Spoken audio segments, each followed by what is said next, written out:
She purchased a giant's cave for $4 at a government land auction, where archaeologists with research grants and historians with deep pockets sat in stunned silence, watching her bid on what should have been the find of the century. But nobody else raised their hand. Dr.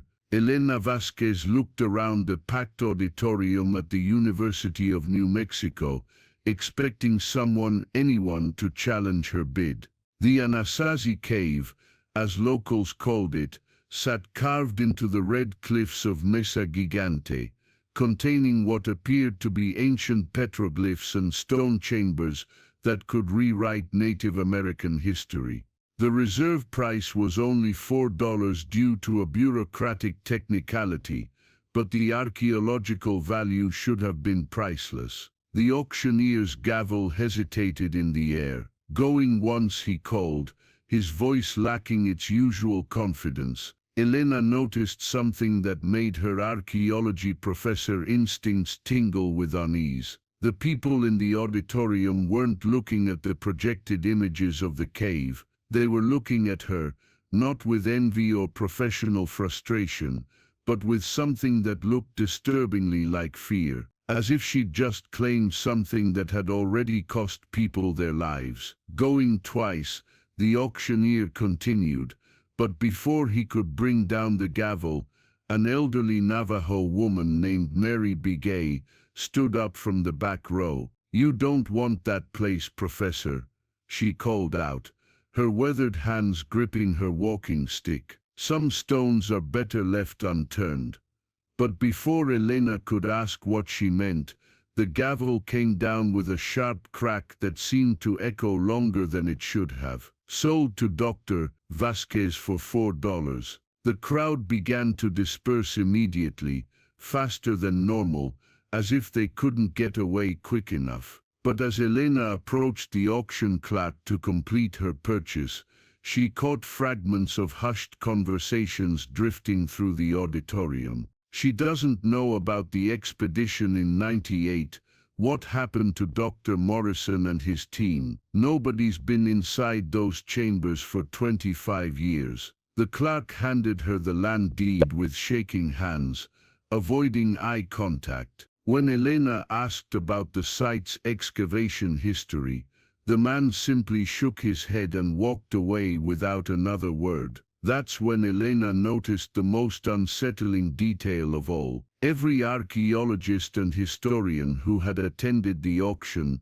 was now watching her from a distance, but none of them were packing up to leave. They were waiting to see what she would do next, as if they expected something terrible to happen, something that had happened before. The drive to Mesa Gigante took Elena through increasingly remote desert terrain, past abandoned trading posts and rusted signs warning of flash flood zones. Her GPS lost signal 20 miles before her destination, forcing her to rely on hand-drawn maps provided by the Bureau of Land Management. The mesa itself rose from the desert floor like a massive red fortress, its sheer cliffs carved by millennia of wind and water into impossible formations. But it was the cave entrance that took her breath away. Carved directly into the cliff face, about 50 feet above the desert floor, was an opening that seemed too perfectly round, too deliberately shaped to be natural. Ancient handholds had been cut into the rock, leading up to a ledge that could accommodate several people. But what struck Elena most was the size of everything. The cave entrance was at least 12 feet high and 8 feet wide. The handholds were spaced for someone with much longer arms than any normal human. Even the stone steps leading up to the ledge seemed designed for feet nearly twice the size of her own, as if the entire site had been built by people who were literally giants. Elena secured her climbing gear and made her way up the ancient handholds, her heart pounding from more than just physical exertion. The closer she got to the cave entrance, the more she could see carved symbols surrounding the opening, petroglyphs unlike anything she'd studied in 15 years of archaeological research. The symbols weren't typical Native American pictographs. They were more complex, more sophisticated, depicting what looked like star maps, mathematical equations, and figures that stood head and shoulders above normal human representations. Inside the cave, Elena's flashlight revealed chambers that defied everything she knew about ancient construction techniques. The walls were smooth, almost polished, carved with precision that would have been impossible with stone tools. The ceiling soared 20 feet overhead, supported by carved pillars that showed no signs of erosion or collapse. But it was the murals that made her hands shake as she photographed them. Painted across the back wall of the main chamber was a detailed scene showing enormous humanoid figures working alongside normal-sized people. The giants appeared to be teaching, showing smaller humans how to construct buildings, how to read the stars, how to cultivate crops that grew larger and more abundant than anything that should have been possible in the desert. At the center of the mural was a figure that stood nearly twice the height of the others, wearing what appeared to be a crown or headdress made of stars. This figure was pointing toward symbols that looked remarkably like modern mathematical formulas, equations for calculating planetary orbits and predicting celestial events. Elena realized she was looking at evidence that challenged everything mainstream archaeology believed about ancient American civilizations. These weren't primitive hunter-gatherers. These were people who had possessed advanced knowledge of astronomy, mathematics and agriculture thousands of years before such knowledge was supposed to exist in the Americas. As Elena documented the murals, her flashlight caught something that made her pause. Behind the main chamber, partially concealed by a carved stone panel, was another opening. The panel itself was a work of art, covered in warning symbols that needed no translation. Skulls, crossed bones, figures fleeing in terror. Whatever lay beyond this barrier, the ancient inhabitants had clearly wanted people to stay away. But the panel wasn't solid. It had been designed to slide aside, and recent scratches in the stone suggested someone had moved it within the last few decades. Elena squeezed through the opening and found herself in a smaller chamber that took her breath away. The walls were covered floor to ceiling with what appeared to be a written language, not pictographs, but actual text composed of symbols that formed clear sentences and paragraphs. And scattered throughout the chamber were artifacts that shouldn't exist. Tools made from metals that wouldn't be discovered by Europeans for centuries. Carved stones depicting maps of continents that wouldn't be explored until the age of sail. Most incredible of all, stone tablets covered in star charts that accurately showed the positions of planets invisible to the naked eye. But it was the final discovery that made Elena's blood run cold. Scattered across the floor were fragments of modern equipment, camera lenses, pieces of surveying gear, and a tattered notebook that bore the unmistakable logo of the Smithsonian Institution. Someone else had been here recently. Someone with professional archaeological equipment, who had left in such haste that they'd abandoned expensive gear. Elena picked up the notebook and opened it to the first page. In neat handwriting, she read, "Morrison Expedition Day 12. We've made a discovery that will change everything we know about pre-Columbian America. But we're not alone here. Someone is watching us, and they don't want this information to reach the outside world." The final entry, dated 3 weeks later, was written in shaky handwriting. "They found us. If something happens to our team, the truth is hidden in Chamber 3. The giants were real, and someone will kill to keep that secret buried." As Elena processed this revelation, she heard something that made her freeze. voices echoing from outside the cave, speaking in hushed tones. She quickly switched off her flashlight and moved to the cave entrance, staying hidden in the shadows. Below on the desert floor, she could see three figures examining the base of the cliff. Even from 50 feet up, she could tell they were looking for the easiest way to climb up to the cave. These weren't tourists or casual hikers. They moved with military precision, carried professional climbing gear, and wore clothing that suggested they were prepared for serious desert survival. As Elena watched, one of the figures looked directly up at the cave entrance and pointed. They'd spotted her vehicle parked at the base of the mesa. The leader of the group pulled out a satellite phone and made a brief call. Elena couldn't hear the words, but the tone was urgent, official. When he finished, he turned to his companions and gave hand signals that clearly meant, "She's up there, we wait." Elena realized that her $4 purchase had made her a target. Whatever secrets the giant's cave contained, there were people willing to use force to protect them. And just like Dr. Morrison's expedition 25 years ago, she might not make it out alive. As evening approached, Elena faced an impossible choice. She could try to slip out of the cave under cover of darkness, but the men below had positioned themselves to watch all possible escape routes. Or she could remain hidden and hope they would eventually leave,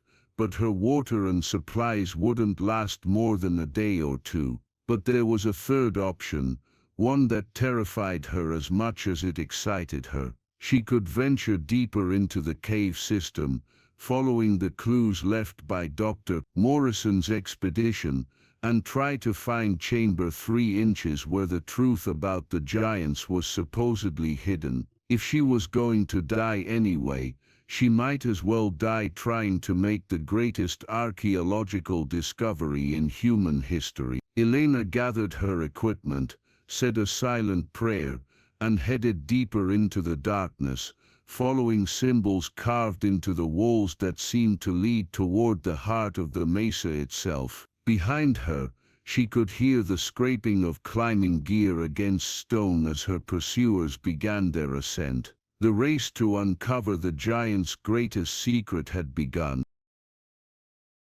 Dr. Serafina Nightingale bought a giant's cave for $4 and discovered evidence of an ancient civilization with impossible technology. After finding the abandoned journal of the missing Blackthorn expedition, she's now being hunted by armed agents while racing deeper into the cave system to find the Genesis Vault, where the ultimate truth about the giants is hidden, the descent into legend. The narrow passage leading deeper into Titan's Ridge sloped downward at an increasingly steep angle, forcing Serafina to use climbing gear she'd brought for standard archaeological surveying. But nothing about this site was standard. The walls around her were covered with murals that seemed to tell an increasingly complex story as she descended. The earlier chambers had shown giants teaching humans basic skills, agriculture, construction, astronomy. But these deeper carvings depicted something far more extraordinary. Scene after scene showed the giants sharing technologies that shouldn't have existed in any ancient civilization. Flying machines that looked remarkably similar to modern aircraft, but powered by crystalline structures that pulsed with their own light. Healing devices that could repair human bodies at the cellular level. Communication systems that appeared to connect the giants across vast distances instantly. Most incredible of all were the murals showing the giants manipulating what could only be described as genetic material, double helix structures that wouldn't be discovered by human science until the 1950s, but here they were, carved in stone thousands of years ago. Behind her, the sound of her pursuers grew closer. Their flashlight beams created dancing shadows on the ancient walls as they methodically followed her trail into the depths of the mesa.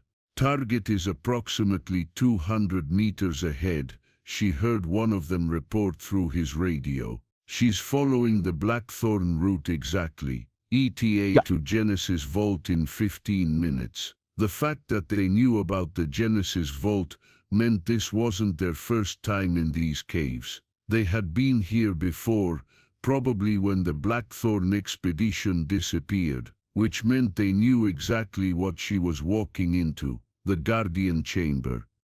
After nearly an hour of careful descent, Serafina emerged into a circular chamber, unlike anything she had encountered in the upper levels. The space was perfectly round, with a domed ceiling that rose nearly 60 feet overhead. But what took her breath away wasn't the architecture, it was the massive statue that dominated the center of the room. Carved from what appeared to be a single piece of black stone was a figure that stood nearly 25 feet tall. The craftsmanship was so perfect that it looked almost alive in the beam of her flashlight. The statue depicted a giant in flowing robes, but its face was unlike anything human, elongated features, large eyes that seemed to follow her movement, and a serene expression that conveyed both wisdom and profound sadness. Around the base of the statue were carved inscriptions in the same sophisticated writing system she had discovered in the upper chambers.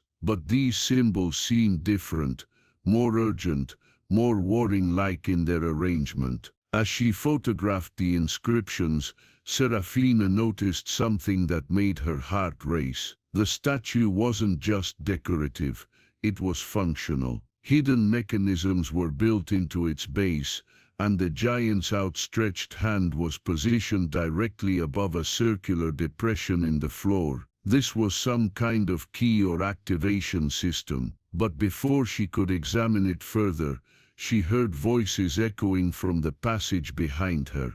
Her pursuers had reached the chamber. "Dr. Nightingale," called a voice with military authority. "We know you're in there. There's nowhere else to go from this chamber. Come out and we can discuss this like civilized people." Serafina remained hidden behind the massive statue, her mind racing. The chamber appeared to have no other exits, but the Blackthorn Journal had mentioned the Genesis Vault was beyond the Guardian Chamber. There had to be another way forward. "We're not your enemies, Doctor," the voice continued. "We represent the same government that funds your university research. We simply need to ensure that certain discoveries remain classified for national security reasons." As the armed figures entered the chamber, their flashlights illuminated the full scope of the giant statue. Even these hardened operatives seemed momentarily awed by the craftsmanship and sheer scale of the ancient artwork. "Incredible," one of them whispered. "No wonder the previous teams went native. How do you classify something like this?" The team leader, who introduced himself as Commander Marcus Steele, seemed less impressed by the archaeological significance. "Dr. Nightingale, I'm going to be direct with you. The Nephilim caverns contain technologies that could destabilize global security if they fell into the wrong hands. We need your cooperation to ensure that doesn't happen." Serafina stepped out from behind the statue, her hands raised but her voice steady. "What happened to Dr. Blackthorn's expedition?" Steele exchanged glances with his companions before answering. "Dr. Blackthorn and his team discovered information that threatened the stability of multiple world governments. They were offered relocation with new identities in exchange for their silence. And if they refused, they didn't refuse." The implication hung in the air like smoke from a dying fire. The Blackthorn expedition hadn't disappeared. They had been forcibly disappeared. "The key to everything, however," Steele continued, "we're prepared to offer you the same deal. Full tenure at any university of your choice, unlimited research funding for non-sensitive projects, and a very comfortable retirement in exchange for your silence about what you've seen here. Serafina looked around the chamber, taking in the impossible architecture and the statue that represented knowledge humanity wasn't supposed to possess. And if I refuse, then you'll join Dr. Blackthorn's team in their new location, permanently. But as Steele spoke, Serafina noticed something he apparently hadn't. The circular depression at the base of the statue was glowing with a faint pulsing light that seemed to respond to the presence of people in the chamber. The ancient activation system was still functional after thousands of years. I need a moment to think about your offer, she said, slowly backing toward the statue. Of course, but don't take too long. We have orders to clear this site by dawn, one way or another. While Steele and his team discussed logistics in hushed tones, Serafina examined the statue more closely. The circular depression was approximately 6 inches in diameter, and seemed to be waiting for some kind of key or activator. But what would the giants have used as a key thousands of years ago? Looking up at the statue's serene face, Serafina had a sudden inspiration. She pulled out her smartphone and activated its LED flashlight, positioning it directly above the circular depression. The response was immediate and extraordinary. The moment the modern LED light hit the depression, the entire chamber began to transform. The statue's eyes began glowing with the same pulsing light as the floor mechanism. Ancient crystalline structures embedded in the walls came alive with soft illumination that bathed the chamber in an ethereal glow. Most dramatically, the floor beneath the statue began to slide aside, revealing a spiral staircase that descended into depths that seemed to have no bottom. "What the hell?" Steele shouted, raising his weapon as the chamber filled with light and the sound of ancient machinery awakening. But Serafina was already moving. She grabbed her backpack and leaped onto the spiral staircase just as Steele's team opened fire. The ancient stone deflected their bullets harmlessly as she disappeared into the depths below. "Follow her," Steele commanded. "Whatever's down there, it cannot reach the surface." The Genesis vault. The spiral staircase descended for what felt like hundreds of feet, carved with the same impossible precision as everything else in the cave system. But these walls were different. Instead of murals depicting the giants' history,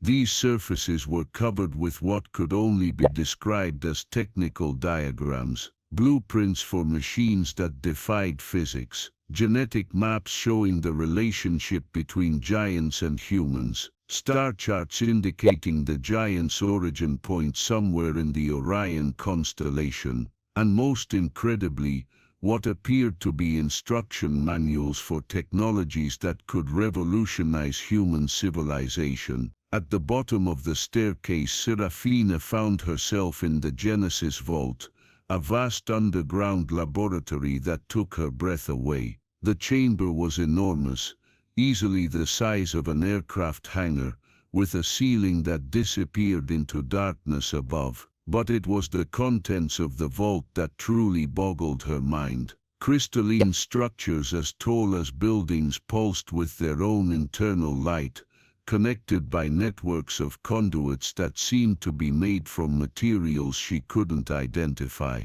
Workstations built for giants contained instruments and devices that looked more like modern scientific equipment than ancient artifacts. And everywhere, carved into every surface, were detailed instructions and diagrams explaining how everything worked. This wasn't just a cave where giants had lived, it was their research facility, their final gift to humanity, sealed away until humans developed enough technology to activate and understand it. But the most incredible discovery was yet to come. The living record at the center of the Genesis vault stood something that defied every law of physics, Serafina thought she understood. A perfect sphere of crystalline material, approximately 10 feet in diameter, hovered 3 feet off the ground without any visible means of support. As she approached the sphere, its surface began to shimmer and change,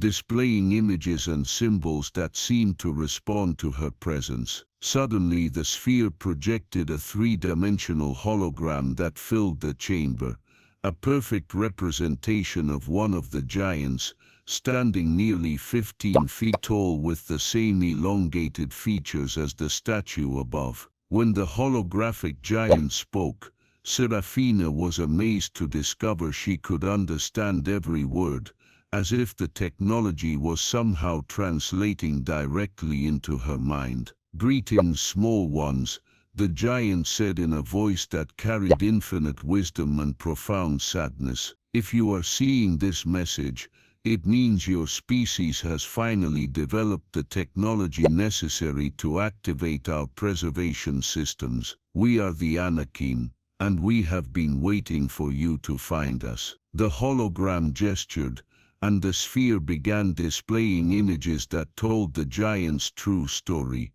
"We came to your world 50,000 years ago, refugees from a dying civilization in what you call the Orion constellation. Our home world was destroyed by our own technological hubris. We developed powers that we could not control, and they consumed everything we had built." The images showed a planet of incredible beauty being torn apart by energies that looked like controlled nuclear fusion gone wrong. "We came to Earth not as conquerors, but as teachers, hoping to guide your species toward the knowledge we possessed while helping you avoid our mistakes. For 30,000 years we lived among your ancestors, sharing our knowledge slowly and carefully." Scene after scene showed giants working alongside early humans, teaching them agriculture, mathematics, astronomy and basic engineering. But the relationships were clearly collaborative, not exploitative. "But we made a critical error," the giant continued. "We underestimated how quickly your species would develop, and how differently you would use the knowledge we shared. Within a few thousand years, your ancestors were using our teachings to create weapons, to wage wars, to dominate and control each other." The holographic display showed early human civilizations using giant-taught technologies to build armies and conquer their neighbors. "We realized that your species was not yet ready for the full extent of our knowledge. The temptation to use it for destruction rather than creation was too strong. So we made the difficult decision to withdraw from your world, but not before leaving you these vaults. The ultimate gift.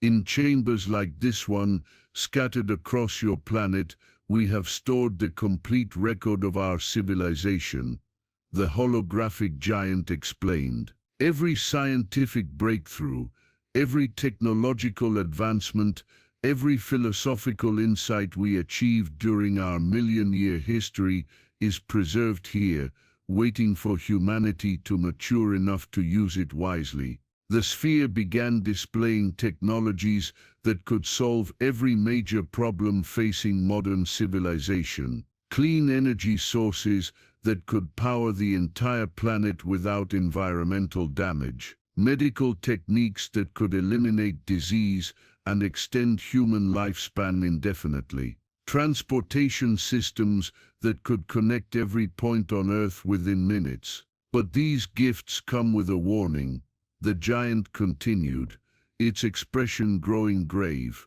"The same technologies that could create paradise on your world could also destroy it completely, just as they destroyed ours. They must be used with wisdom, compassion, and absolute commitment to the welfare of all living beings." The hologram gestured again, and new images appeared showing the consequences of misused giant technology. Entire civilizations reduced to ash, planets stripped bare of all life, solar systems rendered uninhabitable by energies that had escaped all control. We have watched your species for the past 20,000 years, waiting for signs that you were ready for this responsibility. The fact that you have found this vault suggests that time may finally be approaching. The conspiracy revealed, but the giant's message was interrupted by the sound of boots on the spiral staircase. Commander Steele and his team had found the entrance to the Genesis vault. Extraordinary. Steele breathed as he entered the chamber, his weapon lowered in the face of technology that clearly surpassed anything in the modern world. Absolutely extraordinary. But his wonder quickly turned to grim determination. Dr. Nightingale, step away from that device immediately. This technology cannot be allowed to reach the public. Why? Serafina demanded. This could solve every major problem humanity faces: clean energy, medical advances, space travel. Exactly, Steele replied. Do you have any idea what would happen to the global economy if free energy technology was suddenly available? The oil industry, the nuclear power industry, the entire infrastructure of modern civilization would collapse overnight. The truth hit Serafina like a physical blow. The government didn't want to suppress this technology to protect national security. They wanted to suppress it to protect the economic interests of the people who currently controlled the world's energy resources. We've known about sites like this for decades, Steele continued. The Smithsonian has entire warehouses full of giant artifacts and technologies that we've removed from archaeological sites around the world. The public can never know that such advanced civilizations existed, because it would destabilize everything our modern world is built upon. One of Steele's operatives was setting up some kind of electronic device near the crystalline sphere.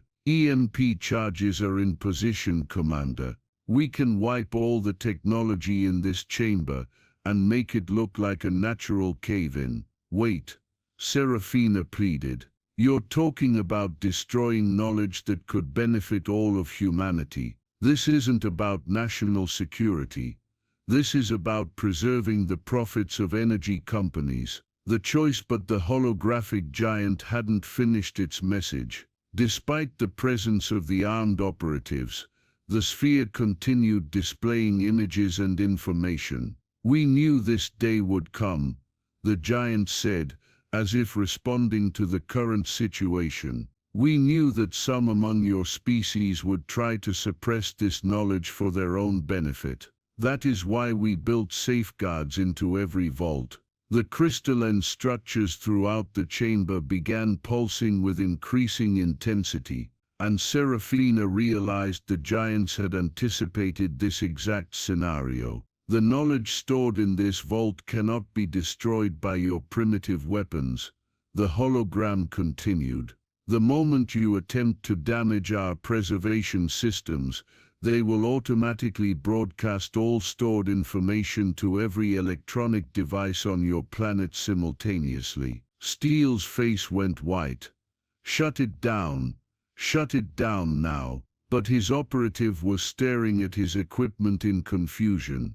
Sir, the EMP charges aren't responding. It's like something is jamming our electronics. Furthermore, the giant continued, the activation of this vault has triggered similar sites around your world. Within the next 24 hours, giant technology and knowledge will begin manifesting in locations across 6 continents. The age of secrets is ending. The chamber began to shake as ancient machinery throughout Titan's Ridge came alive. The sound of grinding stone echoed from passages throughout the cave system as sealed chambers opened and dormant technologies activated. You have a choice to make, the giant said, looking directly at Serafina. You can help your species learn to use this knowledge wisely, or you can allow those who seek to suppress it to delay human progress for another 1,000 years. The final confrontation, Commander Steele raised his weapon, pointing it directly at Serafina. "Doctor, I'm ordering you to step away from that device and come with us immediately. This technology is too dangerous to remain in civilian hands." But Serafina had made her choice. She placed both hands on the crystalline sphere, and immediately felt her mind flooded with more knowledge than she had ever imagined possible. The complete history of the giants flashed through her consciousness, their scientific achievements, their philosophical insights, their tragic mistakes, and their hope for humanity's future. She saw technologies that could heal the Earth's damaged environment, eliminate poverty and disease, and open the stars to human exploration. But she also saw the warnings. The same technologies that could create paradise could create hell if used without wisdom and compassion. "It's too late, Commander," she said, her voice carrying new authority. "The activation sequence has begun. By tomorrow morning, giant technology will be manifesting in archaeological sites around the world. You can't suppress them all." Through the sphere's connection, Serafina could sense other vaults awakening. In Egypt, sealed chambers beneath the pyramids were opening. In Peru, hidden caves in the Andes were broadcasting signals to orbiting satellites. In Asia, ancient temples were revealing technologies that would revolutionize human civilization. The giant's final gift to humanity was beginning. The new dawn, as news of the awakening spread through global communication networks. Steele's satellite phone began ringing continuously. Governments around the world were reporting similar phenomena at archaeological sites that had been suppressed for decades. "Sir," one of his operatives reported, "we're getting reports from sites in 17 countries. The Egyptian authorities are saying the Great Pyramid is emitting some kind of energy field. The Chinese are reporting that ancient ruins in Tibet are projecting holographic messages. This is happening everywhere simultaneously."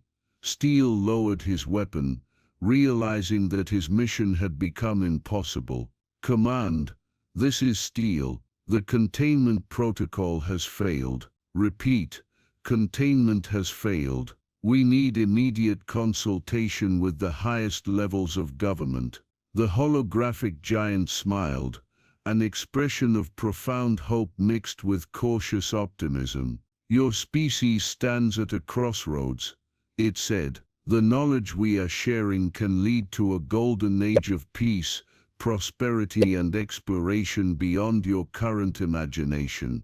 But only if you choose wisdom over greed, cooperation over competition, and compassion over control." Over the following hours, as Serafina remained connected to the Genesis Vault's crystalline sphere, she began to understand the full scope of what was happening. The giants hadn't just left behind technology, they had left behind a complete blueprint for transforming human civilization. Clean energy systems that could be built using materials available on Earth. Medical techniques that could be learned and applied by existing hospitals and research facilities. Agricultural methods that could end hunger without harming the environment. Transportation technologies that could connect every part of the planet while reducing pollution to zero. But most importantly, they had left behind a philosophical framework for using these technologies responsibly. Guidelines for ensuring that advanced knowledge served all of humanity rather than just the wealthy and powerful. As dawn broke over Titan's Ridge, Serafina emerged from the cave system to find the world had changed overnight. News reports were broadcasting incredible footage from archaeological sites around the globe. Ancient technologies were awakening, holographic messages were appearing in dozens of languages, and governments were scrambling to understand what it all meant. Her satellite phone rang. It was her department head at Arizona State University. "Serafina," he said, his voice filled with excitement and terror. "What have you done? Every archaeology department in the world is being contacted by government officials. They're saying you've triggered some kind of global phenomenon." "I bought a cave for $4, she replied, looking back at Titan's Ridge where the crystalline structures were now visible through the cave entrance, pulsing with their own light. "And I discovered that humanity isn't alone in the universe. We never were." The legacy 6 months later, Dr. Serafina Nightingale stood before the United Nations General Assembly, serving as humanity's primary liaison with the awakened giant technology. The world had changed dramatically since that morning in the Phoenix Cultural Institute, when she'd made her $4 bid. Clean energy systems were being constructed in 47 countries. Medical breakthroughs were eliminating diseases that had plagued humanity for millennia. Agricultural innovations were ending hunger in regions that had suffered famine for generations. But the transition hadn't been without challenges. Some governments had tried to monopolize the giant technologies, only to discover that the systems refused to function for purely selfish purposes. The giants had built ethical constraints into every piece of equipment, ensuring that their knowledge could only be used for the benefit of all humanity. "The Anakim left us more than just technology," Serafina told the assembled world leaders. "They left us a roadmap to becoming the kind of civilization that deserves to inherit the stars. The choice of whether to follow that roadmap is still ours to make." In her private moments, Serafina often returned to Titan's Ridge, where the Genesis Vault had become a pilgrimage site for scientists, philosophers, and anyone seeking to understand humanity's place in the universe. The $4 she had spent at that government auction had purchased more than just a cave. It had bought humanity a chance to transcend its limitations and become something greater than it had ever imagined possible. But more importantly, it had taught her something about herself. When faced with the choice between personal safety and humanity's future, she had chosen correctly. She had become the person the giants had been waiting for, someone brave enough to accept responsibility for knowledge that could change everything. As she stood in the Genesis Vault, watching the crystalline sphere pulse with ancient wisdom, Serafina smiled. The $4 cave had been the bargain of several lifetimes, not because of what it contained, but because of what it had revealed about the courage ordinary people could find when the stakes were high enough and the cause was just enough. The giants were gone, but their greatest gift to humanity wasn't their technology. It was their faith that someday, someone would be brave enough to accept the responsibility that came with ultimate knowledge, and that someone had turned out to be a woman who wasn't afraid to bid $4 on a mystery.